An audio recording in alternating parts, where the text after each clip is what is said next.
गेल्या आठवडाभरापासून माढा मतदारसंघातील भाजपा उमेदवारीबाबतचा कात्याकूट संपला असून अखेर फलटणचे रणजितसिंह निंबाळकर यांना भाजपाकडून उमेदवारी मिळाली आहे।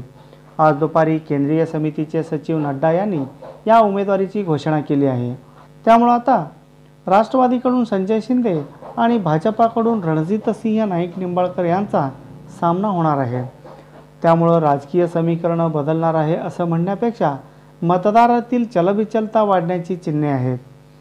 समविचारी गट प्रभावी करून मोहिते पाटलांच्या सत्ता केंद्राला सतत हादरे देणारे संजय मामा अचानक राष्ट्रवादीत अधिकृत प्रवेश केला। तसं पाहिलं तर ते अधिकृत भाजपवाशी देखील नव्हतेच। राष्ट्रवादी पक्षात राहून विरोध केल्यास पक्षाचे संकेत मोडल्यासारखे होईल म्हणून एक स्वतंत्र आघाडीची निर्मिती केली होती। त्यावरच संजय मामांनी जिल्हा परिषदेत सत्ता स्थापन केली आहे। त्यानंतर त्यांना लगाम लावण्यासाठी रणजितसिंह मोहिते पाटील यांनी जाहीर पक्षप्रवेश करून भाजपाशी सख्य करण्याचा प्रयत्न केला। त्याच क्षणी संजय मामांनी चाणक्यपणा दाखवत लगेच राष्ट्रवादी काँग्रेसमध्ये प्रवेश करून उमेदवारीही मिळवली।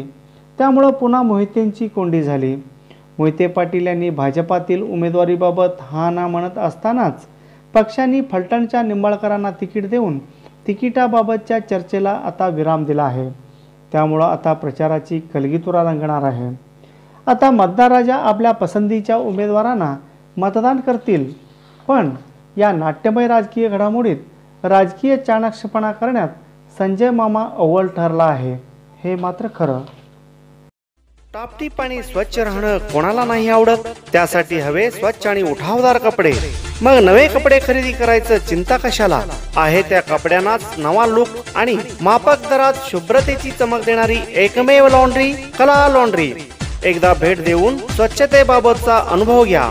कला लॉन्ड्री, सर्वोदय नगर, मजरेवाडी हद, होटगी रोड, सोलापूर। स्वच्छ कपडे, सुंदर जीवन।